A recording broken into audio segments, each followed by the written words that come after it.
So I just made this post like a couple of hours ago on Threads, and I thought it was pretty poignant. I thought it was straight to the point. I thought niggas could infer on what I meant just from this simple sentence. It's not like a very difficult concept to wrap your head around, right? And a lot of people did agree, right?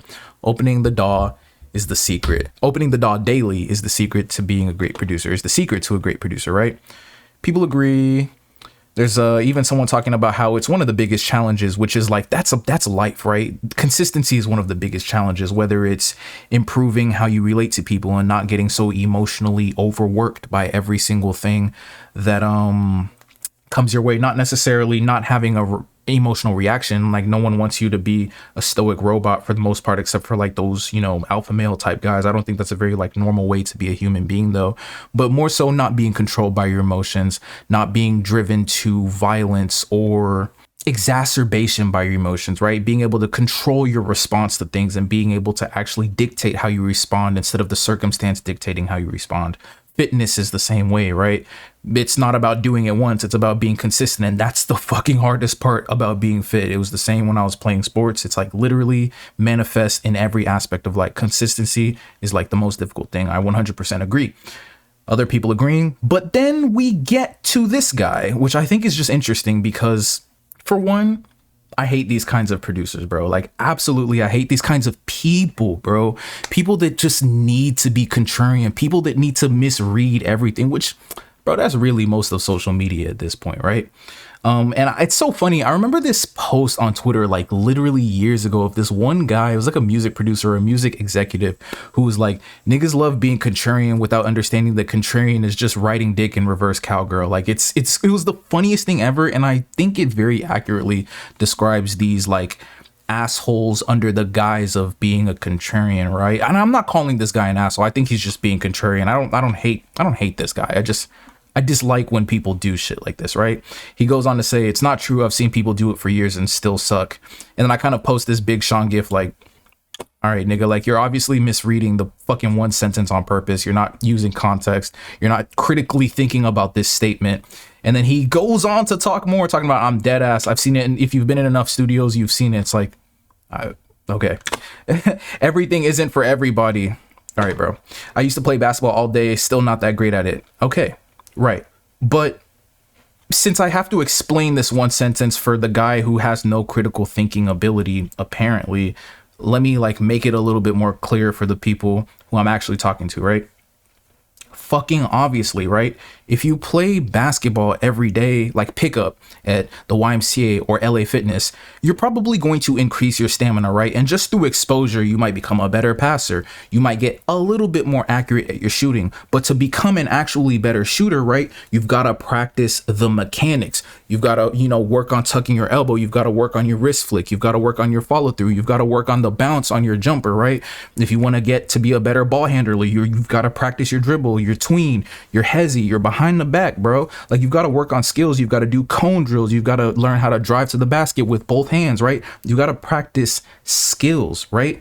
That's my point. Obviously, if you just open up the DAW every day and you don't practice skills, you might get a little bit better, but you're not going to become like very, very good. It's the same with an instrument. If I just fumble around on my guitar every day without really learning technique, without learning a little bit of theory, I'm not going to be as good as I could be if I really formalized my training. Now, does that mean I'm going to become the next great bassist? Does that mean I'm going to be able to play sessions at concerts? Probably not, bro, unless I really lock in or unless I had some kind of inbuilt talent for it. But I will be better because I formalized my practice than if I approached it randomly. And that's my whole point. Obviously, not everybody's going to be in the fucking NBA. Not everybody's going to be on varsity in high school. Not everybody's going to get to play Division 1, 2, 3 or community college basketball, right? You might not make a team. You might not even make your fucking YMCA team. But can you get better at basketball by practicing techniques consistently? 100%. I don't think there's any logical, critical thinking human being on this planet who would disagree with that statement unless you're trying to be a contrarian, right? Why was Kobe so great? For one, natural fucking physical gifts. He was 6'6", 220 pounds.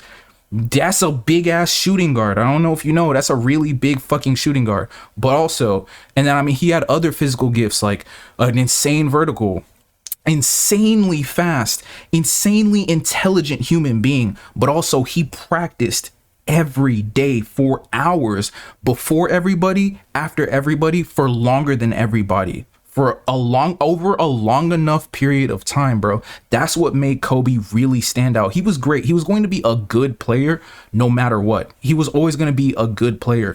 But what made Kobe great, what made Jordan great, what made Shaq really great, but that prevented him from being even better was that consistency. A lot of people, even Shaq, you will hear him say, bro, I could have been so much better if I was more serious about practicing techniques, if I was more serious about not just relying on my natural ability. And Shaq was still a beast, and he still did take the actual game and actual practice seriously, but not the way Jordan did, not the way Kobe did. And like, I feel like a lot of people understand that, except for people who are trying to be contrarian. I mean, if you watch content on my other channel, right, my first channel, you've seen us do a couple of essays on various producers so far. In the How to Be a Rich Producer series, we've covered Southside so far, and we've covered Turbo so far, and we're about to cover Wonder Girl. And the recurring theme for all three of those people is that they all are in the studio like damn near every day. I didn't actually put this in the Turbo video, but a clip that I saw was that he's in the studio every day, 7 days a week, unless he's got to do something like a goddamn interview. And then if he gets a call, he's leaving the interview to be in the studio. Southside said he's in the studio every day. He might take like a week break here and there, obviously, but he's working